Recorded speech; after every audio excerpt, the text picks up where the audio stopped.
There is something I find interesting with an eagle.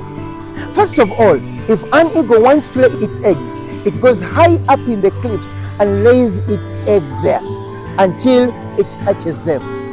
This is what I find interesting and the point of my talk today. Now, when the eagle has finally hatched its babies and they have grown enough, by the way, it makes sure that it prepares the babies to be able to fly. And this is what it does.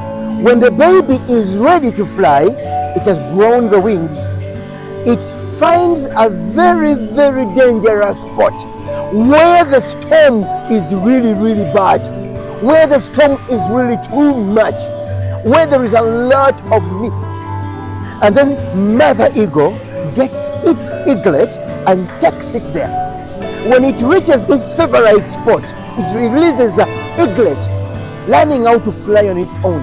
And what the Mother Eagle does, she goes up and then supervises how the eaglet is flying.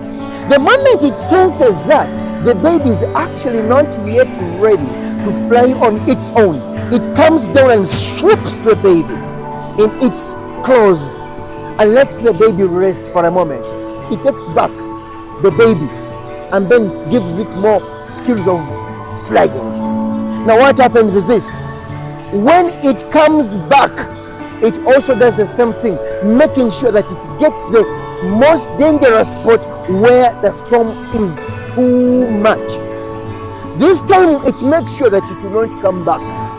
Okay? And then it takes the baby, lets the baby fly in that storm.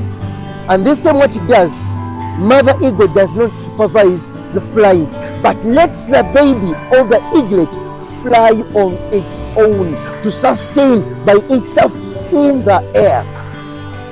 This is my point. We parents, we human beings, we fear our children being alone. We fear our children be without money. We fear our children to cook, for they will be burnt. We fear our children to iron. We fear our children to learn how to use a knife. We fear our children being in school without pocket money. And then you find a parent putting on himself pressure. My child has no pocket money. No pocket money. I should send him pocket money. Why don't you train your child in a way that he or she is able to sustain himself?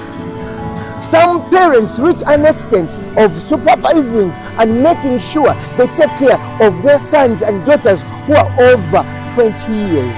Even in marriage, when they get married, the parents make sure that he or she goes to check on how the daughter or the son is doing. You know, he doesn't like breakfast. You know, he does ABCD. How is he today? Can you imagine? Dear fellow parents, let's train our children. Let's prepare, because the world has changed. Times have changed.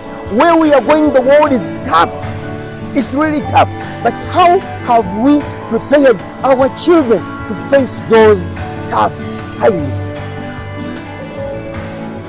Parents, parenting is not a joke. Prepare your child that he or she is ready to stay away from you, to be away from you. He or she can sustain himself.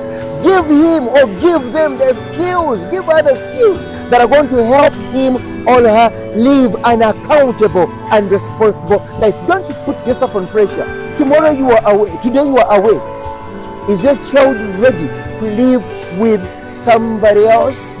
Let's not pamper our children, fellow parents.